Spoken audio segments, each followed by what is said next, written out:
Toda Brother Clive, no? Unsa may mahitabo Brother Clive sa simbahang Katoliko sa dili pa moabot si Kristo? Ang atong katekismo, Bombo Zen, no? Number 676, nagtudlo nga ang simbahan moagi kini o gitawag tog ultimate suffering. Ang lutos nga wala pasukad maagian, uban ang kahadlok kakuyaw niini, ang mga kaparian o mga laygo mo sinati nini makililisan kay nga panglutos. Gikumpara ni sa atong Ginoong Kristo sa John chapter 16 verse 21 na mura og babae nga nagbati, no, nagbati sa kasakit sa pagpanganak apan umaabot na lugar, no, ang pagpanganak nini. So muni ang description usab, no, sa atong simbahan moagi kini og final trial, pagsulay nga wa pagid sukad maagi nga mutay-og sa tanang mga magtotoo Bomboze. Kini siya Brother Clive, no, nga pag sulay tanan gud makasinati ani Brother Clive. Tanan Bomboze, no, Mm. matag community o matag individual Bombozen, tay-ugon nining makalilisa nga pagsulay. O daghan nining tungura ang mabugnaw sa ilang pagtuo, daghan ang mawad-an o paglaom Bombozen apan gikinahanglan nato, no, kay narabay gimension sa Biblia nga remnants of the church. Murag nalugar mabilin na Bombozen o ang ang ato mga kigsunan maridin ini. Tunay nang tanak nato kung kini pandemic mo na ba ning last. Kung mayong taog sufferings agian sa tanan, doon na pa'y mas possible nga moabot ni Bombozen. Apan importante nga masayod kita nga Ginoo dili mo biyak nato. Toda Brother Clive, no, aniya na ba ang anti-Kristo? Nana kini Bombozen, no? Og ang idea mo gud sa Antichrist mga kigsunan mo kining dili sila moto kang Kristo. Una Bombozen, no, daghan sa usan nini ang mga Hudyo dili moto nga si Jesus mao ang Kristo. Moto sila Christ, o dili sila moto nga si Jesus mao nang Kristo. Ikaduha ang gitanaw sa simbahan Bombozen kini mga teachings, mga pagtulunan nga nagasalikway sa Ginoo, nagasalikway sa atong Ginoo sa Kristo ug nag-offer og lahi, ano, matud pa lahi nga mga solusyon sa mga problema, lahi nga mga konsepto sa pagkinabuhi sa tao nga supak sa Kristo. Kini nga mga idea Bombozen matawag kining Antichrist. Sa panahon ni Saint John, no, the apostle sa Revelation, ang gitumong nini kaniadto mao ang emperador, no, sa gitawag to Emperor Nero, nga siya ang milutos sa mga Kristohanon. Daghan iyang gipampatay, giputlag ulo San Pablo, San Pedro giputla niya iyang gilansa nga binali o siya ang na target gud Bombozen, no, nga primary diha sa Book of Revelation nga Antichrist Bombozen. Pero nganong namugna Brother Clive kini kinsa bay ulo ani kaning Antichrist? Usa kini ka term Bombozen nga gigamit ni Saint John sa iyang sinulat, no, diha sa 1 John chapter 2 verses 18 to 19 na kini lugar ang pagsalikway, the form of matud pa despising, no, sa atong Ginoong Kristo. Maporma kini nga Antichrist makigsunan kadtong mga nibiya, no, sa pagtuo. Kaya ang word man gud nga apostates Bombozen, kung i-calculate nila ang word sa apostates, bot pasabot katong ni nibiya sa pagtuo. Unya ang word nga apostates makalculate kini usab ngadto sa 666 makigsunan o kini ang dimension, no, nga ang word man gud sab nga Antichrist mo paingon gyapon ni sa 666 nga naa sa 1 John chapter 2 verses 18 to 19. Muna nga nahimong symbolism karon, no, kining 666 ug Antichrist makigsunan sa pagsalikway sa atong Ginoong Kristo. Kanang moingon man na Brother Clive, no, ang uban nga 666 ang Santo Papa?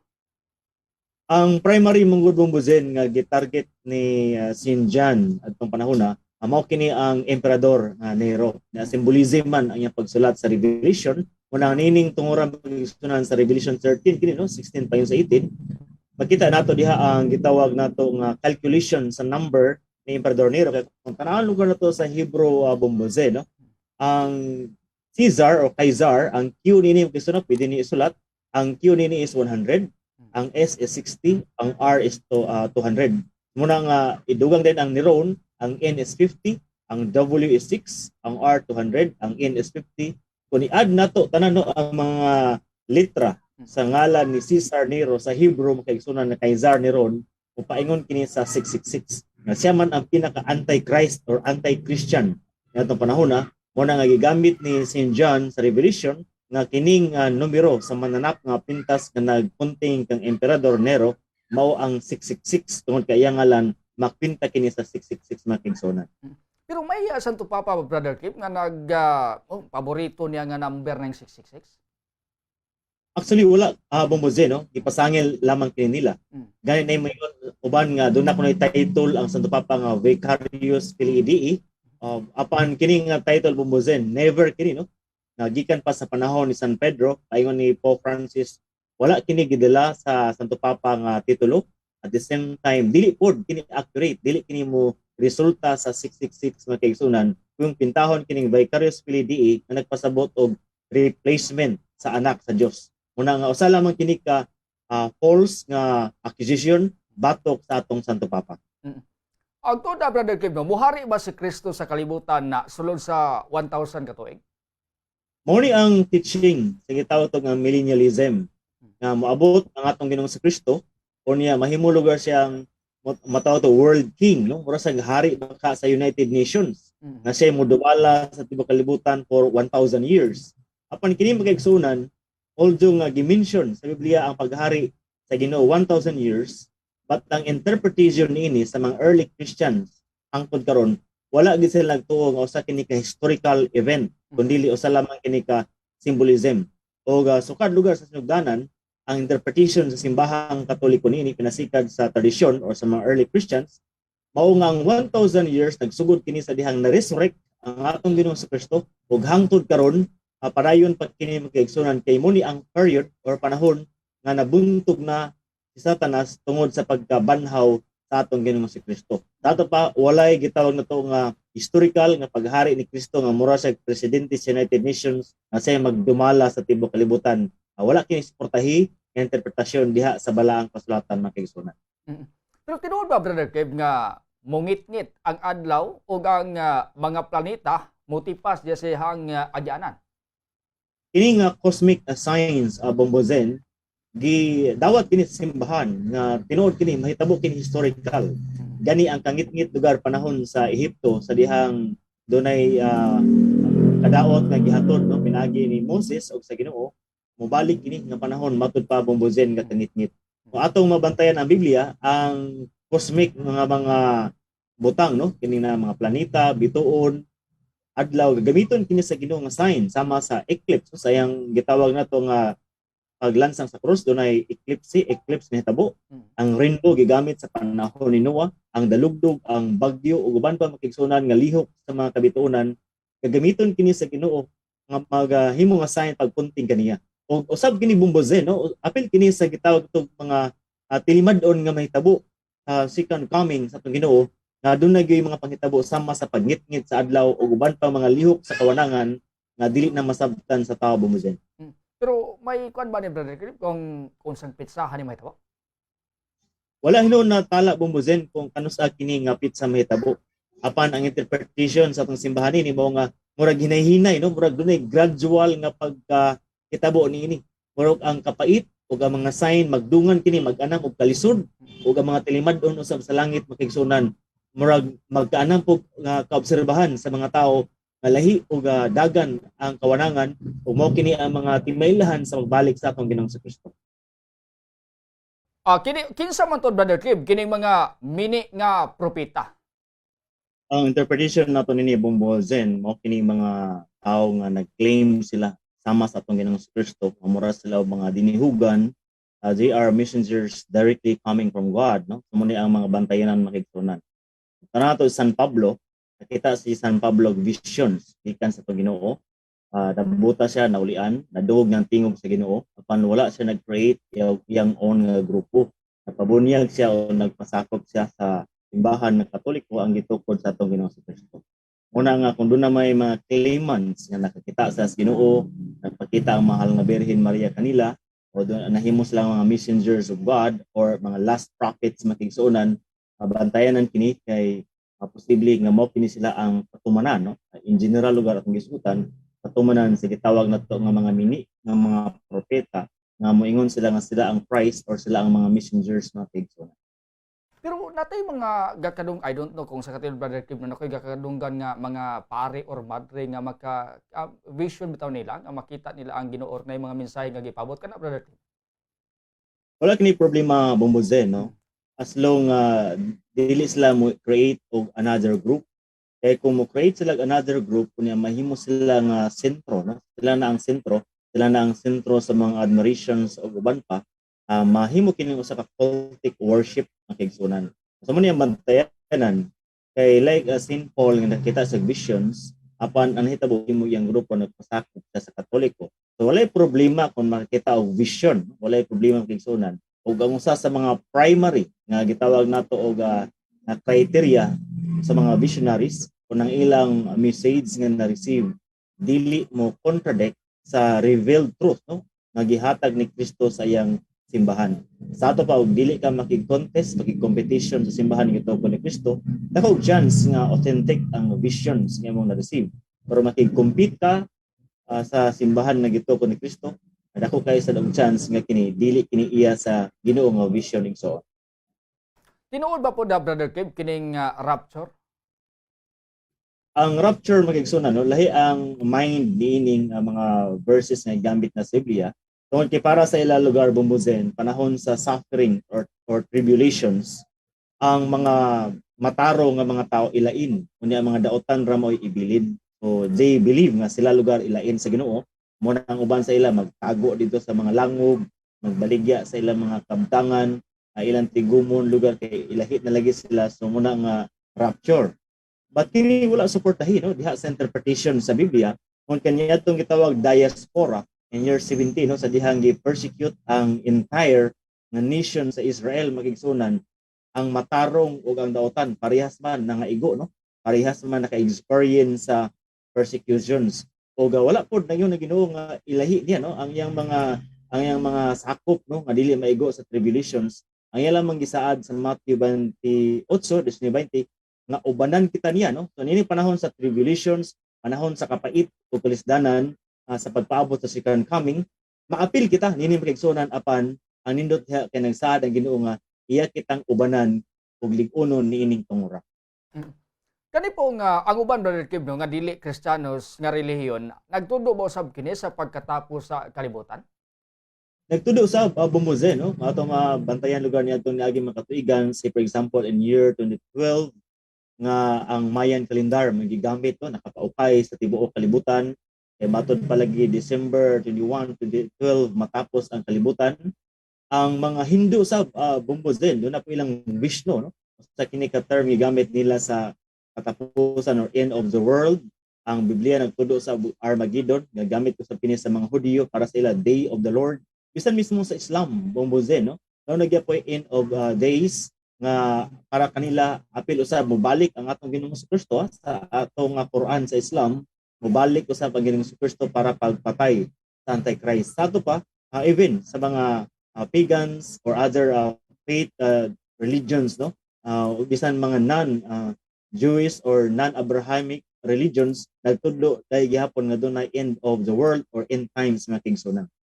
Katong akong manasayran Brother Kev, no, atong nanglabayng tuig nga natoy mga religion nga nag-ingon lagi, no, 2012 ba to lang gayon nga matapos ng kalibutan, nilapas na o 2020 ba to, di ko ka siguro.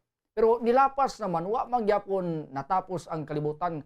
Kani siya Brother Kev, no, ngano to nga nahitabo ni siya? Namugod sila yung mga personal nga interpretations of calculations bumbuzen. Say for example, no, si William Miller uban ni Ellen Goldwhite nga matod pa mobalik ang Ginoo niadtong 1843 March kini, no, March ug October apan wala ni balik muna wala man nibalik na porma na lang ilang grupo nga Seventh-day Adventist. Yan na bumbuzen kay na sila yung mga interpretations diha sa Biblia. Ang Mayan calendar usab, no, ang ila ding kalendaryo taman lamang sa 2012, dili kay ang kalibutan mo end sa 2012 ang ila lang kalendaryo. Pero usahay bumbuzen, no, murag ang tao maukay diretso basta na gani mga calculations, mga timailhan ning unana, murag maukay ang katawhan nga murag mahadlok po, no, anxious po ang katawhan kay basig mao na gini ang end of the world pero dili pa na mao makigsunan. Kaning Katoliko Brother Kev, no, dili mag-mention og kanus ang pizza unsang tuig gid matapos ang kalibutan, dili ba ni gihimo para nga dili masusama sa ubang religion nga nag-announce dia sa pizza og tuig nga matapos ang kalibutan nga kun gumaga sila ba kun bitaw ba fake news, Brother Kev? Pero nga bumbuzen, no, tungod kay ang ato mismong Ginoong Jesucristo may nag-mention ini bumbuzen, no, sa Mark 13 nga matod bas ng Ginoong Jesucristo walay nasayod ni ini, no. Kanang term sa atong Ginoong Jesucristo nga walay nasayod, siya mismo nasayod apan usa ka na kapaagi nila nga dili kanila sultihan kung kanus sa or unsa ang sa kabutang. So muna nga wala kini gi-reveal sa atong Ginoo makigsunan diha sa Biblia, sa tradisyon o sa simbahan. No, so far sa mga visionaries sa Katoliko, no, daghan man kita mga mystics lugar Bombozen, mga visionaries nga nakita sa Ginoo, istorya kan Santa Maria, pero wala gid sukad naghatag pizza Bombozen. Kung muna effect makigsunan kung muhatag og pizza, makuyaig no ang katawhan, mahadlok, nga kung mapalpak makita nga dili din siya tinuod nga propeta. So muna nga sa Katoliko so far, ang mga Catholic missionaries wala gini nag-offer sukad og pizza. Kaya ang Ginoo mismo naingon nga walay nasayod kanus agid kini mahitabo ang second coming makigsunan. Pero unsa gay mahitabo Brother Kev no sa pagbalik sa Ginoo? Sa pagbalik lugar sa Ginoo Bombozen, no, ang unang nga maabot mao kining gitawag natong Antichrist. Muna nga ang sala sa kalibutan magkadako kini ug magkangilad kini usa kini ka preparation usab sa coming of the Antichrist ng kaigsunan. So muna nga muning great deception na mahitabo sa tibok kalibutan o human lugar niyan grabing persecutions mao din kini mga tribulations sa Bombozen ngayon ni San Pedro nga matun-as kining kalibutan nga atong gipuy-an. Ug niya maabot na Ginoo pag-abot sa Ginoo sa Kristo final na ni Bombozen dili na ingon nga Ginoo mag-istorya pa siya dinhi no or makihinabi pa sa mga tao. Ang pag-abot sa Ginoo final judgment na kini makigsunan ug muna na ang end of the world, end of space and time nga atong nasinati. Og unsa ba Brother Kev no ang mga tibilhanan nga wala pa natuman? So far dunay pipila nga na-mention lugar Bombozen nga wala pa matuman kay nasa Matthew 24:14 nga giingon Bombozen nga kung ang gospel, if the gospel will be preached to the whole world, masangyaw sa tibok kalibutan ang ebanghelyo, moabot rin ang katapusan. Ikaduha, sa Romans 11:25-26, nga ang mga Hudyo Bombozen, no, kanang naa sa Israel, kanang mga Hudyo, ma-convert sila, no, o muila sila nga ang atong Ginoong Hesus mao di ay ang Mesiyas. So kini lugang mga duha sa mga tinailhan mao kini ang common kayo na makita naton kay sunan nga wala pa ma-fulfill kay kung ma-fulfill na ni kumala sa Matthew 24:14 ma-fulfill na ni moabot na dayon ang katapusan makigsunan. Og karon Brother Kev diri sa mga pangutana nga gipabot unahon sa nato Brother Kev katong sayo ra ba ni og text bahin daw kuno aning pag-discuss og explain aning chapter 13 of the Revelation Brother Kev. Okay, so kining chapter 13 igsuon no sa Revelation, symbolism man guni ang Revelation no. Munang gitawag sa Latin og apocalyptic nga basahon o kining gitawag nga mga wild beast makigsunan nga reflect sa author sa Revelation sa Daniel 7:2-28 nagpasabot kini sa imperyo sa Roma o sa iyang mga emperador nga nangagi igsuon no. Na Revelation chapter 13 verse 1 o sa verse 2 lugar niini kining gitawag nato nga prince of the world no mo ni ang gi-commission para to ba gi-move siya sa demonyo para lutuson ang simbahan. Unya kining gitawag nato nga 666 nakita na nato nga mao kini si Emperor Nero ug ingon man sab si Emperador Domitian no kay si Emperador Domitian gitawag na yang kaugalingon nga Nero revival no sa na-revive si Nero diha sa iya so dunay duha ka gitawag mananap nga mapintas makigsunan. Og ang nahitabo lugar ning 13 verse 4 nga simbahon ang matod pa mananap nga mapintas tungod kay ang mga emperador kaniadto nag-claim sila nga mga Diyos mo nang magpasimba ang mga emperador makigsunan mo nang mga Kristohanon magpili sila si Kristo ba ang ilang simbahon or ang mga emperador kay kung si Kristo lang simbahon mo nang putlan sila liog ibahog sila sa mga leon or ilansang sila sa cross makigsunan. O kini usang gitawag nato nga mga symbolism no sa mga adlaw mo ni ang panahon no kini nga 42 months mo ni ang mga panahon sa gitawag nato nga gi-persecute ang katawhan ang sa Dios niagi sila panglutos kay more or less 300 years ang persecution na experience sa mga early Christians makigsunan. So mo ni ang gipasabot Bombozen sa Book of Revelation mga symbolism kini ang nakasulat nining maong basahon. Salamat kayo sa nangutana. Napoda dire Brother Kev, God PM, mangutana unta ko kinahanglan ba gyud nga mga sa 9 days novena kun first anniversary dili di ay pwede nga magpamisa na lang. Dili kinahanglan nga mga G sa 9-day novena no kada anniversary ang pagpamisa dako kayo. So wala kani problema igsuon. Pero kung mag-novena lugar is expression sa atong gugma sa namatay, mas labing maay gihapon nga mag-novena kita. Pero ang mas matawag nato nga makatabang yun sa maong kalag mao ang Santos nga misa. Kung pamisahan nimo og siyam ka adlaw, labing maayo pod. Apan kining novena lugar wala ka pasabot nga diha ratataman kay ang atong Biblia, First Thessalonians 5:17 ayon sa 27 nagtudlo kini nga dili kita muundang sa pagampo lakip sa atong mga minahal sa kinabuhi nga nangamatay. Napo da dire Brother Kiba, ang nangamatay ba nga maayong tawo nga gamay ra og sala, makahimo ba sila pagtabang sa mga buhi? Salamat. Ang mga nangamatay nga mga maayong tao gamay ra sala or naa sila sa purgatorio, ang mga kalag nga nasa purgatorio matarong kini sila ng mga tawo magigsunan nga dili angayan i-impyerno. Muna nga sumala sa general nga opinion sa atong mga theologians o yung sa atong catechism nga kini sila makatabang usab dinhi sa mga nangamatay nga mga buhi no, makatabang sila sa mga buhi ila pong iampo ang mga buhi makigsunan kay blessed na maguni sila ang nangamatay kay dili naman sila maimpyerno, sigurado naman sila sa langit. So kung ay namatay nga buutan kayo no, example kato si Pope John Paul II pagkamatay niya daghan na ka-testimony sa diyan namatay siya, wala pa siya na-deklarar nga wala pa na-beatify, wala pa na canonize. Daghan na ka-testimony nga gidungog ang ilang mga paghangyo o pagampo pinagi sa paghangyo kang Pope John Paul II. Kaya ang ato magong merit no, example si Pope John Paul II nasa merit o niya kani mga merit sa iyang kabuutan pwede niya i-share sa mga buhi sa makigsunan. Muna nga makatabang ang mga matarong nga nangamatay alang kanatong mga buhi. Napo da dire Brother Kiba. Brother, mangutana ko. Among silingan nayang ginganlan dire. Dalagang gulang na dili pa jud mo simba. Pangutana, malangit ba siya? Tilma ni. Kung inosente siya no nganong dili siya mosimba kasi di siya mosimba kay pandemic or mahadlok baka siya sa bakay ang ikadukan o niya out of the innocence lugar nga dili siya mosimba pero nagbinuotan siya o mo ampo sa iyang kagalingon, doon na po'y chance nga mahilangit sa makaigsunan. Pero kung doon na sa hatred sa Santos nga misa, dako siya tulubagon ini o basin mo ni makapugong sa iya nga makabaton hinoon sa kalwa. Napo da dire Brother Kiba. Kung kangit-ngit bang moabot nga pagsuway. Kung kangit-ngit ba moabot nga pagsuway nga moabutay. Salamat magkasabot ba kanis pangutan ni Brother Kiba.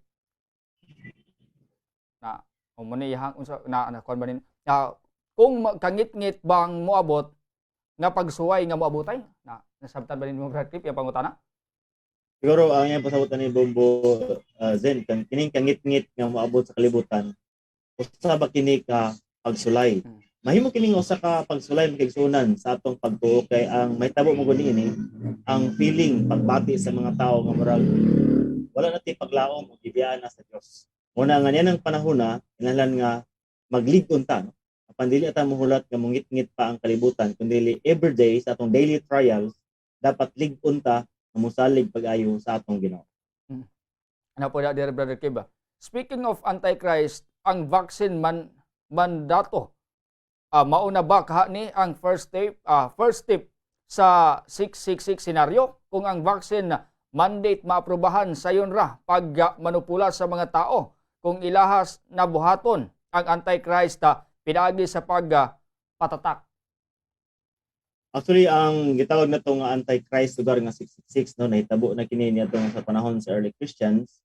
And then, importante lang nga doon na po tayo knowledge, no, idea sa vaccine nga itong i-receive. So far, lugar, no, sa research kung butangan lugar like microchip ang vaccine, ma-feel din na sa tao. No, katong mga gipambutangan og microchip, ma-feel nila sa sulod sa ilang lawas nga doon ay naglahi, no? Or doon ay gibutang diha nga sa baka kini gabukol sa lalom.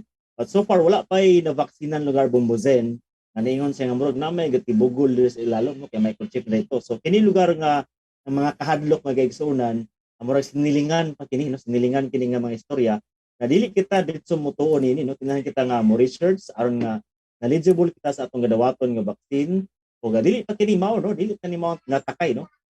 lahi ang katuyuan sa gobyerno niini kay safety man sa mga tao makigsunan, dili na mo spread out pa ang COVID-19.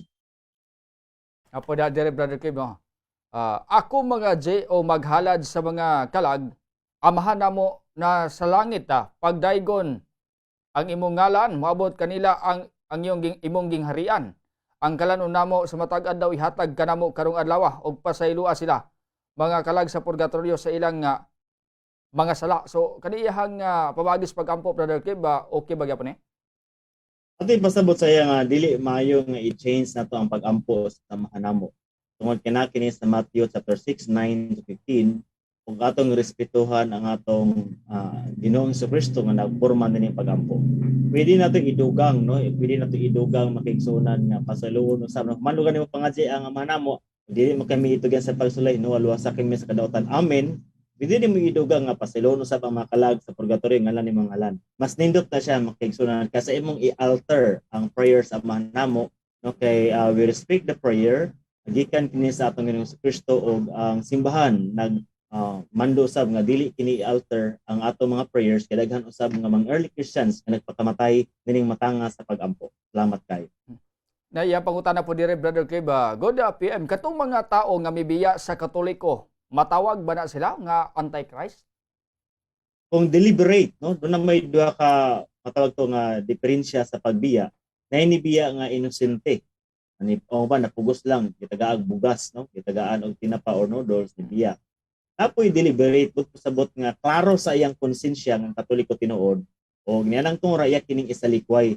Sumuna nga siya ang mahimong accountable nining butangan makigsunan. Pero ang uban dili pa ta ka judge, no, kay wala man gud ta kabalo sa kasing-kasing sa katao. Apo ya Brother Kim, ang mga Buddhist naa ba na sila Biblia sama kanato? Lahi ang ila scripture or basahon igsoon ang dili Biblia, lahi ang ilang source or ilang of information kining lain-lain na Shintoism, Hinduism o mga Buddhism naa sila lain-lain, no. Ang uban dia ang Buddhism lang Bushido. So lahi-lahi kini ang mga rules of faith igsuonan nga gahimuon sa matag grupo. Napada dire Brother Kim, nganong mag-ampo man sa ika-9 o 40 diyas alang sa nga adlaw alang 40 diyas sa mga kalag?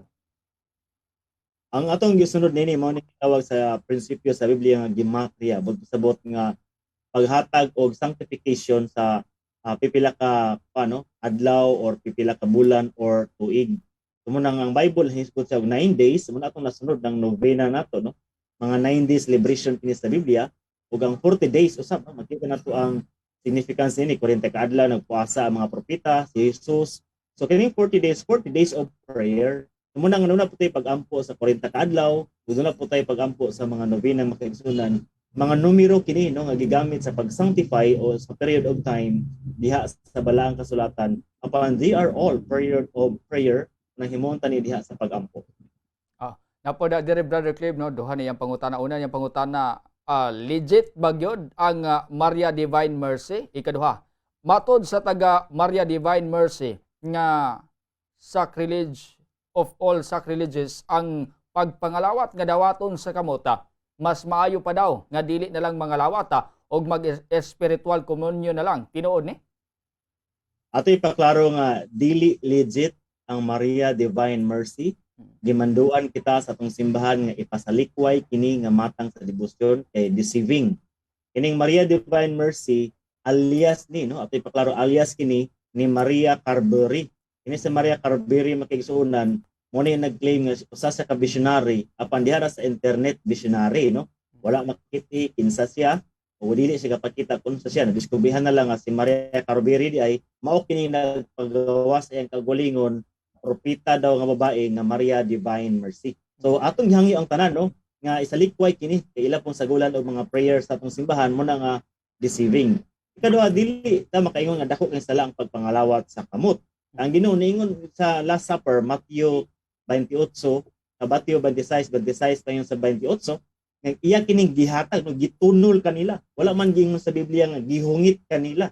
So kung gitunol gidawat kini sa kamot. Kung giyon pa sa Biblia nga ihungit sa atong Ginoong Kristo ang apan diya sa katapos ang panhapon namo siguro na atong practiceon pag-ayo na ihungit sa atong baba. Pero ang Ginoo iya kining gitunol sa mga tinun-an ug mo ni atong gi-act out usab karon nga itunol approve kini sa konselyo sa obispo sa Pilipinas, no, sa Bishop Conference, konferensya sa mga obispo sa Pilipinas o yun man sa atong Santo Papa dito sa Roma. Salamat kayo sa pangutan. Sa ko pong nga nabantayan, Brother Clive, no, nga ang pagpangalawat murag tulong man ni ka pamaagi dire, na uban nga katong ang tawag gid mismo mukuha dito sa kaning communion nya, idudo pa to niya no sa vino, nya napoy usa kaning pagdawat sa kamot, o ang uban pod ba ang idiretso pag murag mo'y idawat nila. So asay pinakasaktuan ni Brother Clive? Hindi tulo lugar insakto bumbuzen, apan kung ang manimbahay ang mukuha sa hostiyas, iyang ituslog sa vino, ahat din na kaunon, morning nga panahon nga small lang siya nga gathering, at the same time ga i-commission sa pare, no, ang mga manimbahay niya anang tungura mura kini og special nga commissioning, ana lang pod nga tungod nga pwede sila makahupot sa gitawag nitong hostiyas ug ituslog nila sa vino, ahat din nila kini ay receive or i-communion or kaunon makigsunan. Ang uban usab no pwede kini i-direct diha sa baba, walay problema atong simbahan ini. Apan wala pa yung problema kung iagi kini sa kamot, aprobado kini sa atong simbahan Katoliko Bombozen. Napo da Brother Clive, tinuod ba nga katong mga namatay nga wala dagkote, magmahay ba ilang mga kalaga teng sa Ron Fox? Actually, dili na kini moabot pa sa ila ang mga pagmahay kay na naman sila sa lain nga kalibutan. Ang ato lang importante diha no pagbati man ni nato sa mga buhi nga basig nagmahay nga nanginahanglan gyud sila, no, nanginahanglan gyud sila sa atong mga pag-ampo kay ang papait lugar also nga malangit ra sila didto sa purgatorio kay ningon man atong Ginoo sa Matthew 5:26 nga makalingkawas ra sila niini kung kabayran na nila ang pinakagamay nila nga balayronon, apan nagantos pagyud sila sa hilabihan kayo kapait nga kigsunan ug ang atong pag-ampo makatabang kay kanila. Pero wala na ni sa ila bumbuzen nga magmahay-mahay pa sila, no? Ang ilang gabayaran dito, ang sala man nila sa dihang buhi pa sila. Ug dito sa purgatorio, dili na sila makakomit og pag-upa nga mga sala o mga kahuyang pa dito makigsunan, dili na.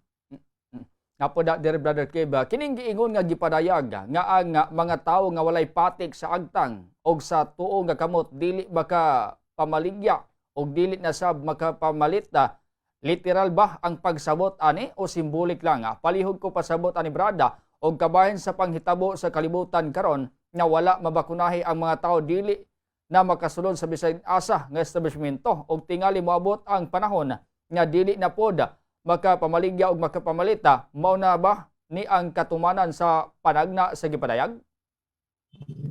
Ang nahitabo sa Revelation makigsunan sa unang panahon, no, panahon sa mga early Christians, doon na sila gitawag nga imperial seal. Kining imperial seal mo ni ang ibutang diya sa adtang or mo ni ang timailhan nga iya ka sa emperador ng tungora o maka transact business sa gobyerno, inagi lugar kay doon na kay imperial seal. O gi-counter kini sa mga early Christians pinagi pod sa pag-assign og cross diha sa ilang mga agtang makigsunan. So pa kini lugar nga panghitabo dugay na kini, no.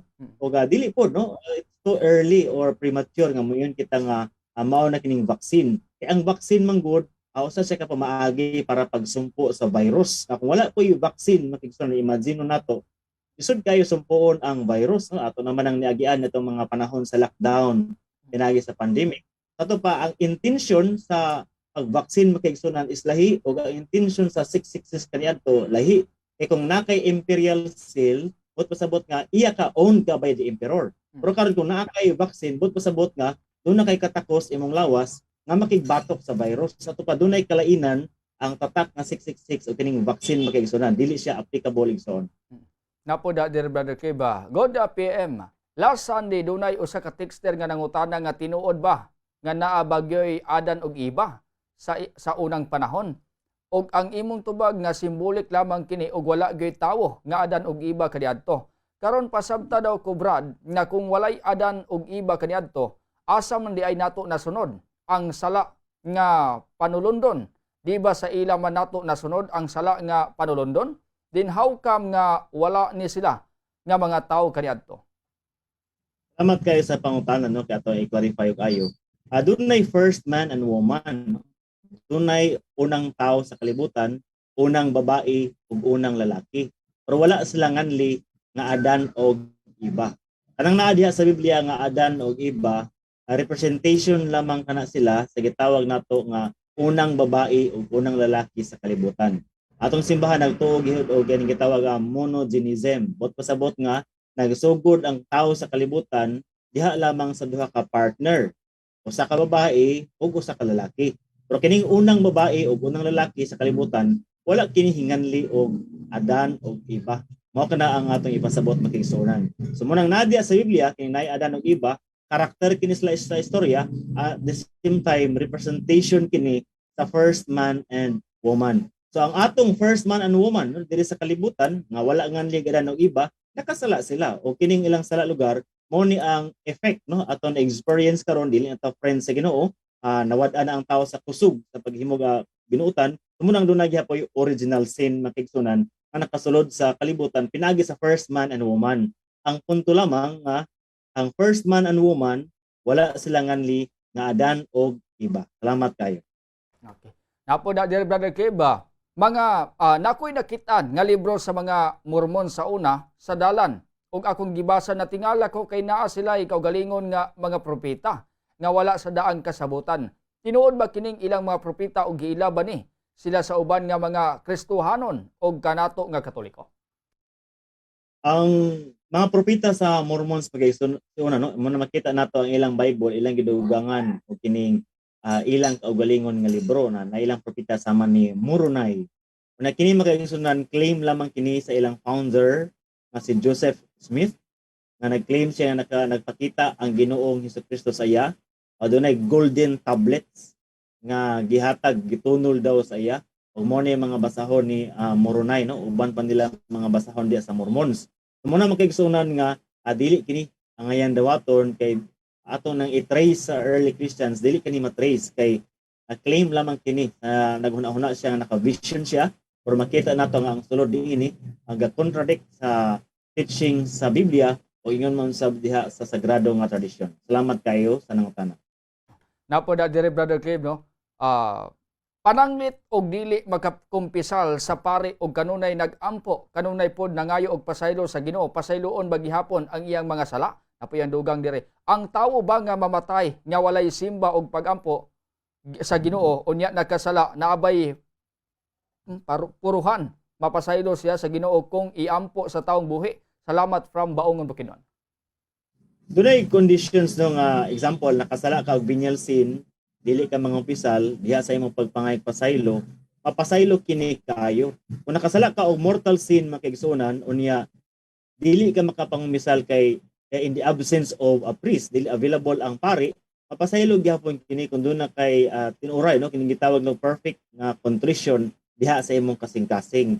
Pero kung dili ka mangumpisal kay doon na kay dili maayo nga pagbati diha sa pagkumpisal no o dili ka gatuo sa confession, then dako kini nga tulubago nimo sa Ginoo o lisod ang pagpasaylo niini kung ang gi-offer sa Ginoo nga pamaagi sa kapasayloan dili nato dawaton deliberately. Na kung sa katawo namatay no wala siya nakapangumpisal, anang tungura lugar labi na gid emergency unya mga pangayo na sa pasaylo no makapangay sa pasaylo kay dili man available ang pari diha no labi na aksidente or hapit na sa matay nga walay pari diha makaduol pa sa iyang tungod. Basta tinuoray lamang ang iyang pagpasaylo, pagpangayog pasaylo, maluwas gihapon kanang tawhanay igsoon. Napo da diri Brother Kiba, last lang yun kay medyo apik kay oras no. Iyahang pangutana diri, wala ko kaadto paglubong sa akong igsoon tungod sa isikyo atong panahona. Nakasala ba ko? Salamat. Wala ka nakasala igsoon tungod kay doon naman ang circumstansya wala man mitugot kanimo no. Ang importante lamang magpabilin na nahigugma sa igsoon ug iampo siya labi ni gid sa pagpamisa sa iyang kalag kay dako gid ikatabang no ang pagampo sa mga buhi sumala sa 2 Makabyo 12:42 pa sa 46 nga iampo gid nato ang mga nangamatay. Salamat kayo sa nangutana Bumuzen. Og karon Brother Kiba, pikinata sa tong oras siguro basi na kay kadugang sa tong diskutan karon gimo pong minsay panawagan sa tong katawhan nga naminaw Brother Kiba. Salamat kayo makigsuonan no sa mga nangutana, sa mga naminaw karon sa atong mga FB viewers sa pagiguban kanamo diri sa Bumbo Radio. O ginawta nga magmaligon kita sa kanunay O magtuon kita no sa mga vaccines nga atong gadawaton para dili kita nga mutuo sa mga sulti-sulti lamang diha sa kadalanan. Kini si Brad kalimutan, mingon dagang salamat o maayong gabi kanatong tanan.